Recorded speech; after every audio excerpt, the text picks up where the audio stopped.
This podcast is brought to you by the School of Advanced Study, University of London. This is Andrew Parker. I've taken over because Ophelia's gone to Paris, as she does. So now we've got Andrew Parker, who is from Oxford, who's a visual scientist, and with very broad technical interests, neurophysiology, psychophysics, some work on computer vision, some time at MIT with Tommy Poggio, and perhaps is best known originally for his discovery that individual nerve cells in the visual parts of the brain can have abilities to make discriminations and to detect things which are equal to or very close to the capacity of the whole animal doing the same task, implying that small ensembles of neurons can contribute to perceptual judgments. And then more recently working on awake monkeys, looking at the way in which neurons resolve ambiguity in images, combine information about different aspects of the visual scenes. And he's talking about edges, knives and the warring parties. Completely uninformative title. There we are. Well, not deliberately uninformative, but this is all about the issues that we've been discussing in a lot of detail during this meeting so far, which is the context in which certain decisions are taken. And I think there's a great deal of interest in this, not only because of what it says about taking the actual moments of taking perceptual decisions, which are individual and often conflicting. That is to say, there's a soft edge around decisions that sometimes might go one way, sometimes might go another. It also shows us the number of different factors that are actually potentially out there in the theatre of possibilities that are being brought to bear when certain decisions are being taken. And what I'm going to do here is just outline some of those. I'm going to use the art talk example that has been referred to earlier in the meeting as one sort of canonical example of how that comes about. But then I'm also going to, in the second part of the talk, probe more deeply down into mechanisms and look at where events might be happening at particular sites, and in particular try to add something to finding out whether we know that we're at a point in the nervous system where something that is going on in the nervous system is actually causing the perceptual decision to flip one way or the other at that particular location that we're looking at. So that's the sort of menu of things. And I wanted to begin with this. Oh, you need to turn the lights. Which many of you may have seen. It's a baby in the crawling stage on this device called a visual clip. There's a mother over on the far side calling to the baby, and there's a clip there. It's fine. There's perspex there. The baby can't fall.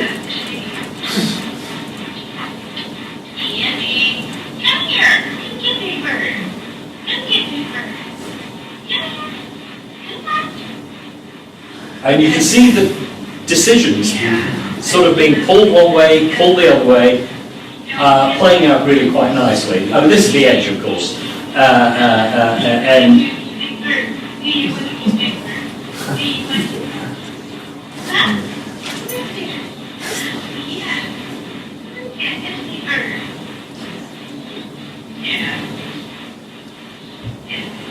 well, I think you get the general idea. This little boy is actually also quite amusing because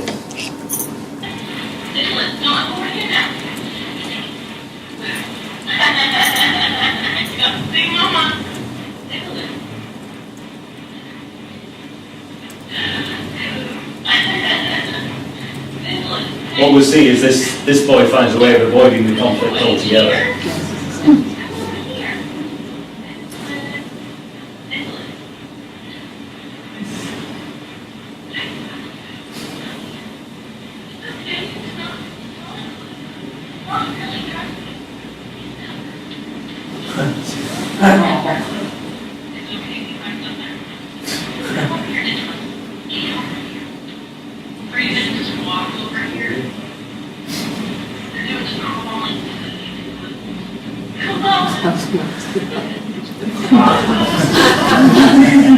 So if you don't look, it doesn't bother you. Okay. So, I mean, what's there is even at that stage, this multiple factors which are there shaping the decisions that the boys are taking, and that they are they're just very evident in that kind of video sequence. And of course, the kinds of things that we've been talking about through this meeting are things like this, which are reversible figures, and also ones which have the capacity of flipping from one orientation to another. Now, the elements that are there, I'm going to look at what it is that can interfere with that particular flip, and look at the various factors which can be brought to bear on interpretation of images like this. And all of the things that I'm looking at have different forms of ambiguity. Now, as I said, I'm going to begin by talking about one form of, if you like, ambiguity, but it's a particular type of judgment about a particular type of object. Happens to be an object which is of great interest to the people in the room because it's an art object, but for us it's very much cast in the general framework of looking at different factors being brought to bear on a visual decision. So this is a collaboration, as Martin has hinted, between Martin, me, Holly Bridge and Mengfei Huang, and we began by asking the following question about what should we actually seek as the neural correlates of artwork. And this was very much Mengfei coming into Oxford and sort of saying to Martin, you were an expert in art history, and coming to me and saying, you're an expert in neuroscience, and why can't I do a project with the two of you? And the first answer was, well, we're not quite sure what to do. And the reason is that there are some significant methodological issues here. And there has been a trend to look to neuroscience to begin answering questions about judgments and decisions, and people have gone off and tried to search for correlates of things like aesthetic quality. And somewhat to our shock as neuroscientists, we find that, well, people aren't very interested in what we think about aesthetics, and they might want to frame the question in a different way. So Martin's, and I mean, this is a very good example of this type of thing, actually from the 19th century. From the 19th century. And it shows you I'm just putting it here as an illustration of how things can go wrong. This, as you know, is the Belvedere Apollo. It's a cast, and it's in a museum in Göttingen. These lines were put there by the students of Felix Klein of the Klein bottle, who, and they're actually lines of mathematical significance on the surface of this object. They were put there in an attempt to discover and probe what was the mathematical basis of beauty, and to sort of have a direct translation from the new geometry of that time over to perfect form. And that's just a nice illustration, I think, of what can happen when you get this relationship wrong. So Martin suggested that what art historians and connoisseurs do regard as significant is, or one of the things they regard as significant, is authenticity. And it's something that we can actually look at and manipulate. And this is one of the issues in translating anything over from a general concept into a particular set of experts. You do want something that you can actually look at and manipulate. And the advantages of this is, of course, that it is regarded as very significant. I mean, as we've already seen in the last talk, people queue, go past these objects, and from a biologist's point of view, invest huge amounts of resources in going to these sites at which these significant objects are placed. Now, the interesting example that Martin raised was that of Rembrandt, and we'll come to that in a minute. But what underneath it all, at one level, is it does actually, having the authentic one signifies a high economic value. And some of you will be familiar with this rejectionist parody of the Tate Modern and so on. It's a genuine parody, it's not a false parody. Now the key issue is there are a lot of Rembrandts, and actually there are more than he painted. And the genre is very well known. I mean, if you take the sort of average Oxford student, they probably know what a Rembrandt looks like, so it's quite good. The authenticity issue is not so well known, and fortunately there's been quite a lot of effort recently in determining authenticity. So we actually took a set of 50 images, 25 were genuinely, now established as genuinely by Rembrandt. 25 are in the style of Rembrandt by someone else.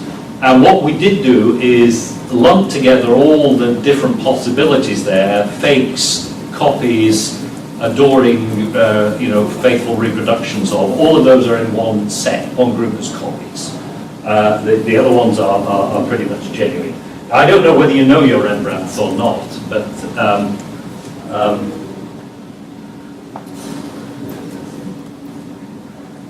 the left-hand one is the authentic one in each of these. And the other ones, I believe, have got grounds for rejection or not very strong grounds for establishment. So what we thought we would do with these is do the following study. Everybody gets to see all of those 50 images. And we split our participants into two groups. The first group see half of the images and they're told that 25 of those are authentic, 25 of those are copies. And the other group get the opposite way around. So the 25 that the first group are told are authentic, the second group receive them as copies, and the ones that the first group received as copies, they will now receive as authentic. And we put them into an MRI scanner and simply had a sequence in which they received an instruction about what the authenticity was, and they didn't have to do it, they just had to look at the image. So just do what you want. One of the things that Martin did insist on, I think this was methodologically very good, he insisted that they all read the same brief account, almost like a gallery catalogue note on what Rembrandt is and what authenticity is and what it means, so that people, when they were told it was a copy, didn't sort of start believing this was on every occasion a deliberate fake. But the structure of it is pretty much as there. And what goes on, what they receive, of course, are computer images of these. Then we couldn't bring the real Rembrandt into the brain scanner room, so there is a limitation there in one sense. But there's a blank period. Then they receive this auditory information with a fixation spot to sort of get them centrally lined up, and then they have about 15 seconds there of viewing of one or the other of the Rembrandts, and in group 1 they will be told it's authentic, and then the same image for group 2 they'll be told it's a copy. We also included some scrambled images, which is to say we took the images of the Rembrandt and rearranged them, as it were, cut them up into little pieces and mangled them around so that they just look like bits of a Rembrandt, but they are not, you can't see the portrait or anything in those images. What they do is give us a baseline for the, as it were, the very low level visual content of the image, the colour, the brushwork and so on and so forth. And these are the basic activations. We've got here on the left the response to the authentic Rembrandts. Now these are not the instructions at this point. These are the Rembrandts which are actually genuine ones. On the left, these are the brain responses to them. It's all here in the visual cortex, and we're getting some expected activation of form and, in many cases, face-related areas relative to those scrambled images, because that's what people are actually looking at. And you can see over on the right-hand side there, these are the Rembrandts, the ones which are copies of Rembrandts, and they're eliciting pretty much the same pattern of brain organisation. We would have made it quite rich at this point, because we might have been able to sort of put someone in the brain scanner and say, is this a genuine Rembrandt or not? And if we had been able to do that, we might have been, that might have brought a lot of interest from the auction houses. So let's turn to the effects of the instruction. Now, the effects of the instruction, which are of course now factored out across whether the brain images, whether the Rembrandts are authentic or copies. This is just the instruction about what they are. These are actually much more widespread across the brain, and they're actually color-coded in the following way. So brain areas that are responding more to the authentic cue are shown in blue, and ones which are more responding to the copy instruction are shown in red. And I'll talk about the authentic ones first, the authentic cue. What's interesting there is the area of orbitofrontal cortex was excited, and that is an area which we know from lots of other studies is involved in perception of positive value, hedonic value. It gets excited in things like gambling tasks when there is a win. It gets excited when there are other objects of high economic worth. So, although that's not a very exciting result at one level in terms of probing the sort of aesthetics, it does actually give us some conviction that the manipulations that we've applied are actually having the desired effect on the participants. They are indeed, by this measure at least, rating these as potentially more worthwhile and potentially more interesting. Now, if we look at the alternative now, the copy versus authentic, we have three main areas of activation for this. And this just shows a point which this work has really thrown out, which is that this is about different brain areas interacting with one another. There's an area right at the front of the brain, the frontal cortex on there, shown on the left. This is looking that way into the brain. There's an area on the middle frontal gyrus, and there's an area in the precuneus, which is right down in the midline between the two cortical hemispheres. And just summarizing those activations, I've said they're already about the artwork, or assigned as authentic, seems to have higher value by that measure. But the more interesting ones to us were the ones where we said it was a copy. And we did a little bit of post hoc discussion with the participants. And the interesting thing that they said was, when you told me it was a copy, I was busy trying to puzzle out what it was about that made it not a genuine Rembrandt. Mm-hmm. I was lying there looking at it all the time. And one of the brain areas that we involve here is actually one of the most frontal areas, one of the most least well developed in other animals, let's put it that way. And it's very much been associated, among other things, with activations when there are several different policy options to be considered, and there are different strategies to be unleashed. Now, what got us quite excited about this was the following result. We looked at the variability of activation in the visual cortex, here labeled the occipital cortex, and we plotted it against the variability of activation in the frontal cortex, that region that right at the front which had lit up in response to the fact that it was a copy trial. And what you can see from this is that the trials which received the copy instruction are showing a stronger relationship between the occipital and the frontal activity than the trials which have got the authentic instruction. And that's indicative of a stronger co-variation of firing. They're starting to activate at the same time. And we interpreted it as the most likely direction of activation is that actually the frontal cortex is sending signals down, back to the occipital cortex, interrogating it, as it were, about what's going on visually in that area. We can't actually prove that from this, because this is just a correlation. It might be conceivable in the other way around from this, but it seems like the most likely explanation would be that this is indeed a frontal signal coming top down into the visual cortex and looking at that. And we can actually identify here now, these are the cortical areas that have a significant interaction with the frontal polar cortex during the copy instruction task. So we can actually pull out areas which are having that significant co-activation and tell us that these are the visual areas which are most activated when the frontal polar cortex is most activated under the copy instruction. And we can do the same thing for the precuneus, and it's clear that the interaction with the frontal polar cortex is stronger. Now, there are a number of interesting conclusions that I think we can draw from this.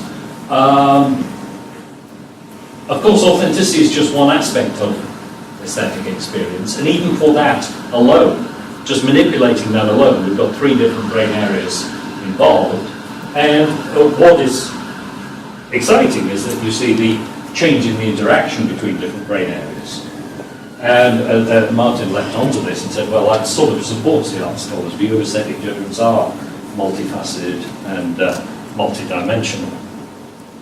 Now, that is useful, it's interesting, it tells us something about what's going on as we place people under different instructions, but ultimately the kind of evidence that we've got there are correlations, that they are, we do certain things happen in the brain, and at one level that's interesting to know which brain areas are involved, but I don't think any of us ever doubted that actually it was something would happen in the brain when we issued these instructions.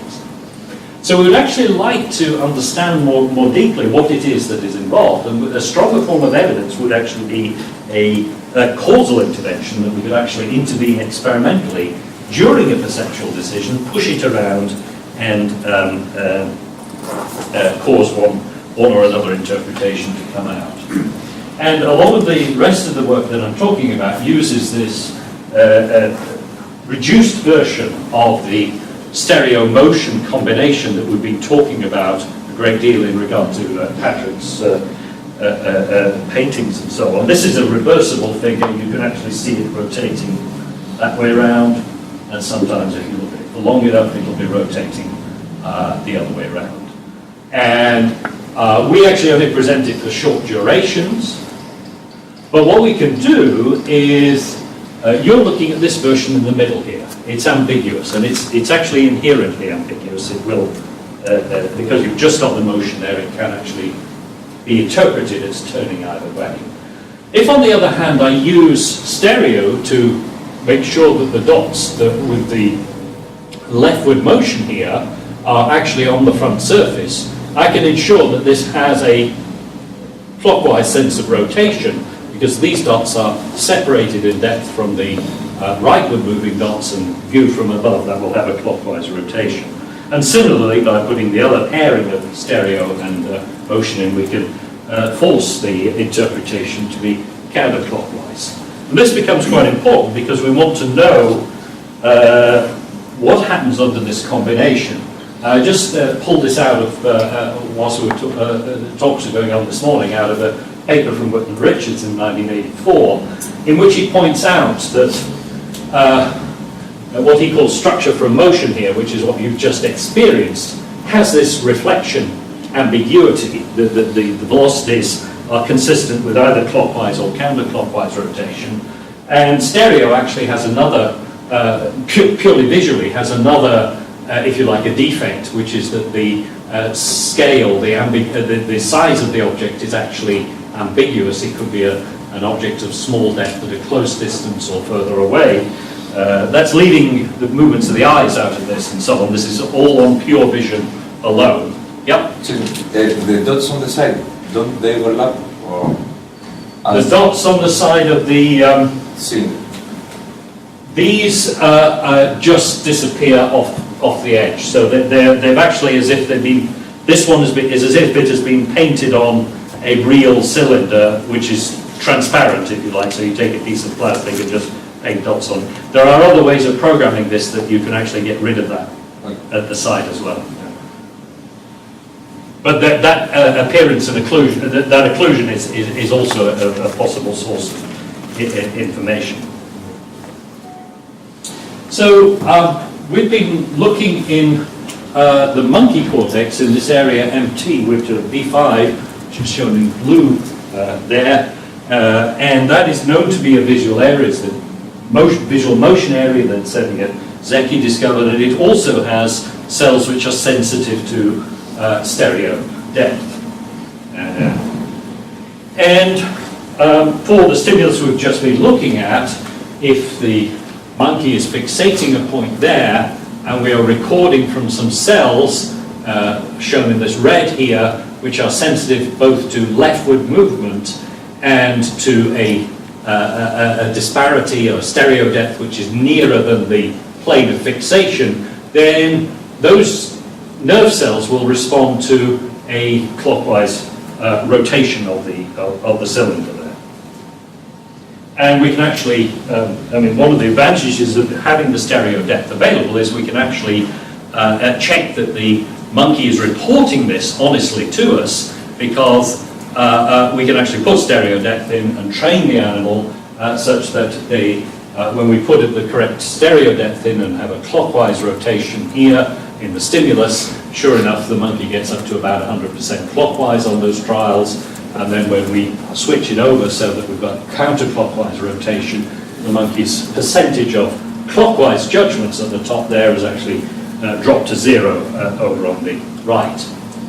And at the same time, we can actually be recording the nerve impulses from a nerve cell. So this is the number of activations, action potentials recorded from the nerve cell. And this cell, as we might expect, is selected for one of these, and actually this one happens to be selected for clockwise rotation.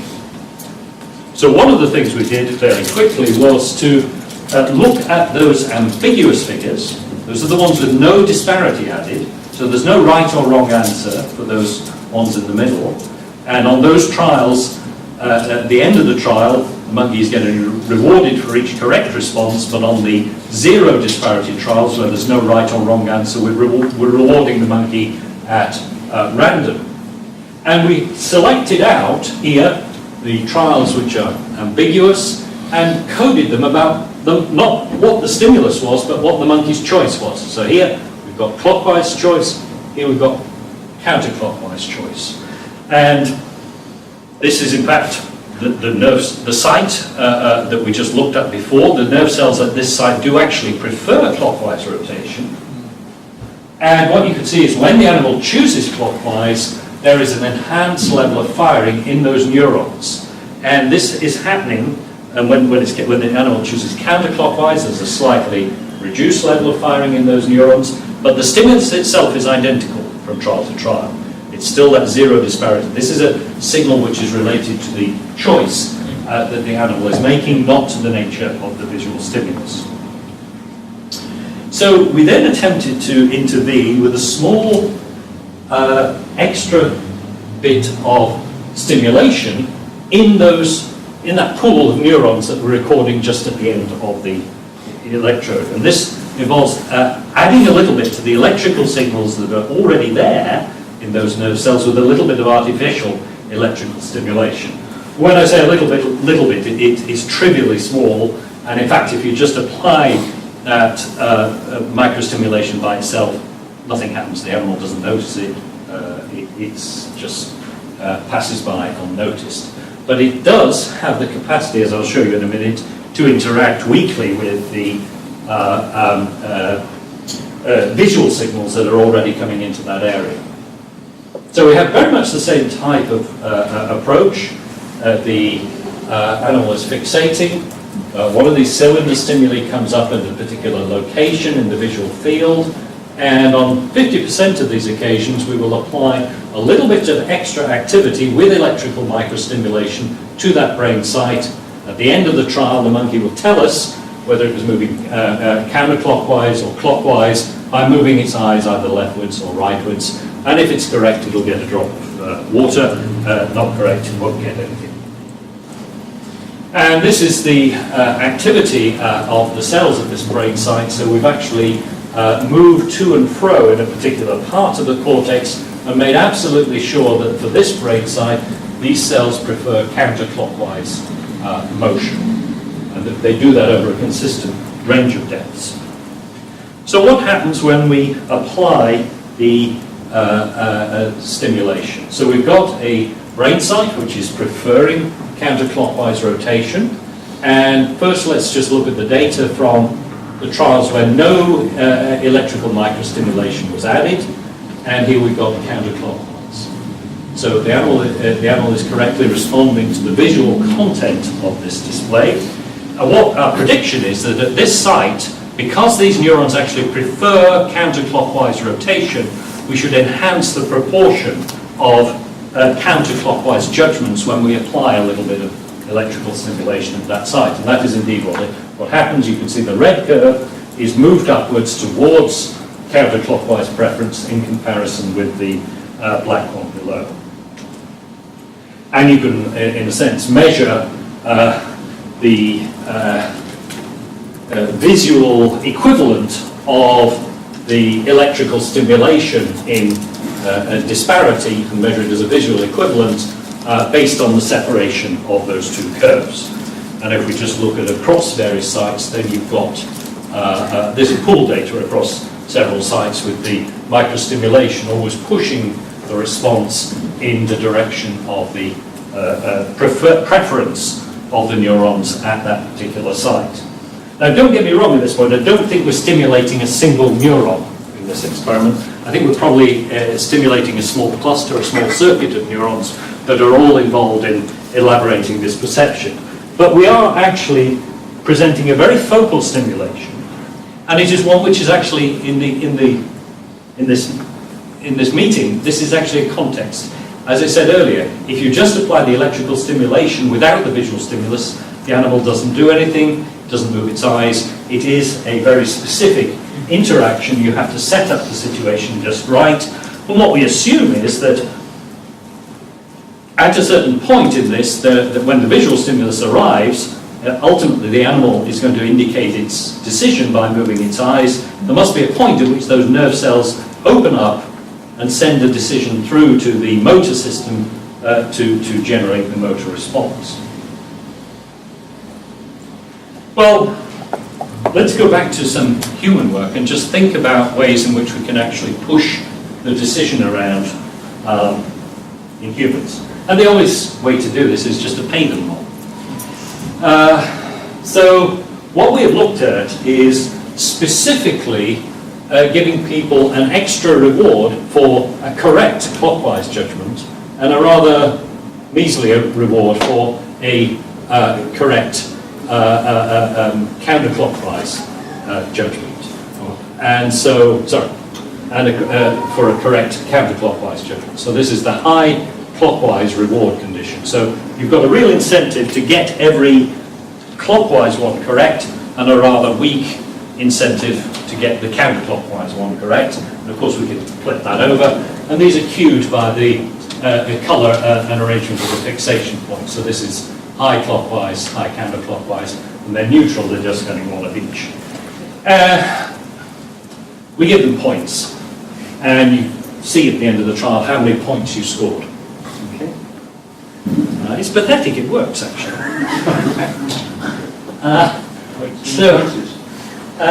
We had a fairly standard set of arrangements, and they did actually collect cash right at the end, but they were almost as excited by the points as the cash they collect. And what you can see is when this is on this axis, the proportion of choices clockwise, cylinder disparity. When we put a reward bias over to clockwise, you see we lift that curve upwards. There's the neutral condition in the middle, and there's the counterclockwise reward bias there. So we can pull these curves around simply by saying, I'll pay you a bit more money for this decision as opposed to that decision. Once it's put like that, you can see how that does play out in a whole range of things that we do. We know that we're actually biased by that kind of thing, and there you can see all the data for the 6 subjects. Red curve's always above the others. What's also interesting is that in this particular case we had a reaction time task, and you can see that when there is a clockwise reward bias and you're required to issue the counterclockwise judgment, you're really rather slow and unwilling to do that, and you're really rather quick to unleash the clockwise judgment if you think you've gained enough evidence, and you see the contrary is true. That's not quite such a clean result, but it's there very clearly in some individuals, and actually it turns out you can model the differences between these individuals quite nicely by looking at the effectiveness of the reward and the effect of that on the timing of the decisions. So one of the questions we've been trying to approach, and have got 2 observations relevant to this, is where does this effect of reward actually come in? I think for a long time people have been inclined to suppose that the reward is something that gets added in contextually. It's something that just kind of forces your left finger to press the button rather than your right finger to press the button. It all gets brought together at some high level, and it is part of the integration decision-making process. And I'm going to suggest a couple of pieces of evidence that actually suggest that some of this effect is actually happening down at the point at which the perceptual evidence is being assembled in this particular visual area. So there are 2 pieces of evidence relevant to this. One is some human MEG, magnetoencephalography. This is measuring brain activity during that reward paradigm. And the second one is an interaction of the reward with the electrical microstimulation in macaque monkeys. So with the human data first, you can see here we've got responses to the cylinders themselves in the expected occipital location. And indeed, here we can actually pick out there, that activation is in the human equivalent of V5MT. So we've got what we would expect to see from that. That's just the visual responses to presenting a cylinder. We've also got now the MEG responses in the biased reward condition versus the balanced reward condition. So this is taking these 2 when there's a strong incentive to respond, and there's all the variations of reaction time and so on going on, and the neutral condition. And again, you can see that there are a number of things going on, but one of the ones I do want to draw attention to is there is actually differential activation of V5MT again in those conditions, suggesting that some part of this is leaking down into an area that has conventionally been thought of as a sensory area. And we can actually also look at specifically highly rewarded and low rewarded cylinders. In other words, that's more to do with the outcome on a particular trial. So there is some evidence, at least, that signals are leaking down, but again, that is at the level of a correlation. We're measuring certain brain events under certain variations that we've imposed externally. Under this paradigm that we've looked at earlier, which is again just summarized here as a reminder, we can actually look at the following.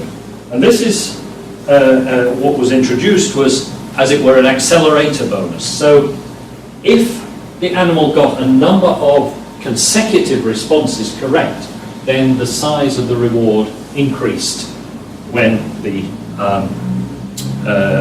2 or 3 correct in a row were judged. So we divided these into low reward, small reward trials and higher reward trials. So in detail, what's just going on is the animal is looking at, let's say it's right at the beginning of the experiment, animal goes over, correctly judges something, gets a reward, makes a mistake, doesn't get a reward, gets it right, because of course the stimulus is changing also randomly from trial to trial in this, so what is correct and incorrect is shifting from side to side. And then as they continue to make correct judgments, the next one, the third in a row, the fourth one is actually an enhanced reward, and if they keep on doing that, they stay in that high reward state. And what we found is that the size of the microstimulation shift effect is smaller in large reward trials. Now, what that actually seems to mean is that when there is a large reward trial, the animal is actually paying attention more to the visual stimulus that's actually arriving. So the visual information has a stronger driver on the animal's responses, and therefore the effect of the artificial stimulation that we're inserting when the reward is large is reduced because of that change in the animal's strategy at that point. The size of the electrical signal we're inserting in that brain area is always the same, but what is shifting is the animal's attitude towards the outcome of the task, because having received a number of correct in a row, keeping going in that state is a good thing.